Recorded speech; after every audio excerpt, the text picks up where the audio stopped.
Hi mga loves, ngayong hapon nga ipupunta nga tayo ngayon sa Cordova. Uy, Cordova naman talaga. So ayun na nga mga loves, naglalakad kami papuntang eskina. Kaya grabe naman talaga ang aura ng loves nyo mga day. At nandito na nga kami sa labasan ng eskina mga loves. Kaya grabe naman talaga ang paghihintay namin ng sasakyan mga loves. At meron nga akong katabing malaanghel nga Diyos sa mga loves. At ito nga pala ang maganda kong kapatid mga loves, pero mas maganda naman talaga sa kanya. Uy, maganda naman talaga. So ayun nga mga loves, natagalan kami sa paghihintay ng una namin sasakyan na tricycle papuntang metro. So ayun nga mga ka-loves, ay nakasakay na kami ng tricycle. So ayun nga mga loves, ay natrapikan kami. Hindi nga namin namalayan ng oras mga ka-loves, ng gabi na pala. At pagkatapos nga mga ka-loves, ay nandito na kami sa metro. Nag-aantay na pala kami ng susunod namin sasakyan na jeep.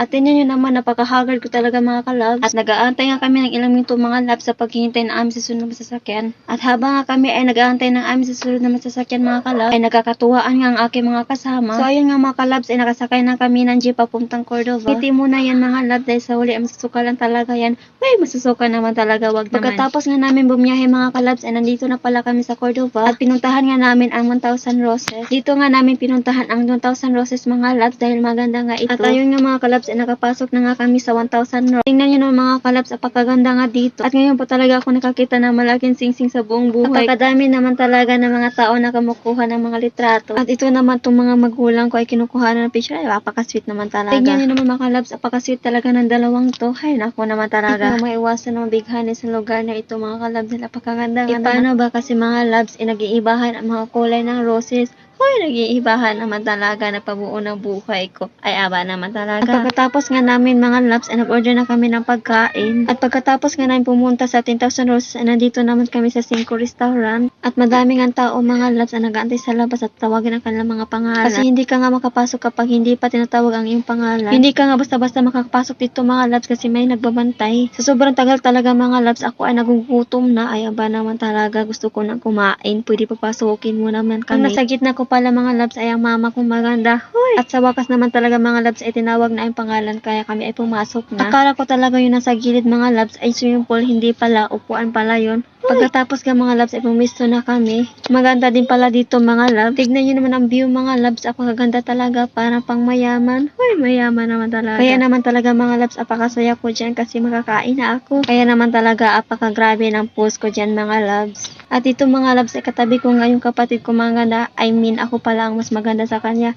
Hoy! Kaya grabe talaga ang pagpapakute dyan ng kapatid ko mga loves. Para talaga malaki yung problema ko mga loves. Paano ba mga loves yung sikmura ko ay hindi ko na talaga makakaya. Dahil nga ako ay gutom na gutom na. Pagkatapos nga mga loves ay inutusan ako ng aking ate para pipicturean siya. Grabe naman talaga ang post dyan ng ate ko mga loves na kahit anong pose niya ay mas maganda pa ako sa kanya. Hoy, wag naman. At pagkatapos nga mga loves ay binigay na sa amin ang aming mga gagamitin para sa pagkain.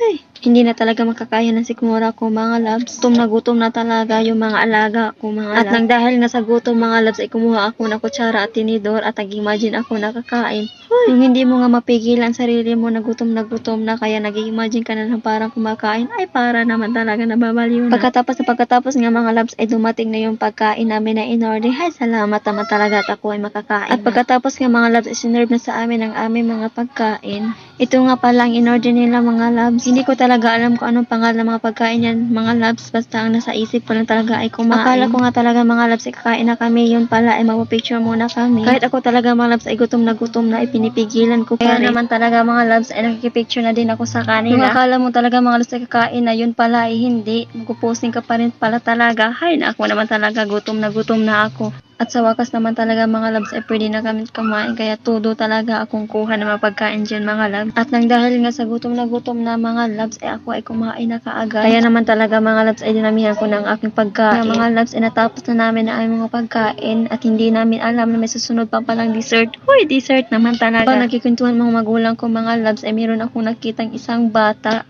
Uy, apakaganda naman talaga. Isang bata na nagbibigay ng pagkain sa mga isda. Uy, apaka-cute naman talaga. Tinatawag nga pala ito nilang koi fish mga loves. Na kapag may magbibigay sa kanila ng pagkain ay todo takpo talaga sila papalapit sa pagkain mga loves. Gutom na talaga yung mga isda na yan. Tignan nyo man ng mga loves, apakaganda talaga ng mga isda at apakadami pa.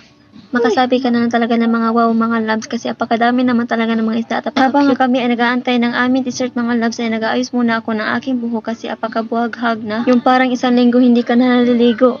At ayun nga mga loves ay sinerve na sa amin ang aming dessert na halo-halo. Kaya pakasaya naman talaga ng babaeng yan, mga loves, dahil makakain na siya ng halo-halo. Hoy, parang for the first time naman yan. Kung kahit ikaw ay busog na, kumakain ka pa rin na dessert mo. Hoy. At kaya naman mga loves, ay napisipan na naming umuwi at dito lang muna. See you sa sunod kong video. Don't forget to like, comment, follow, and share at support sa aking page. Thank you and God bless. Bye!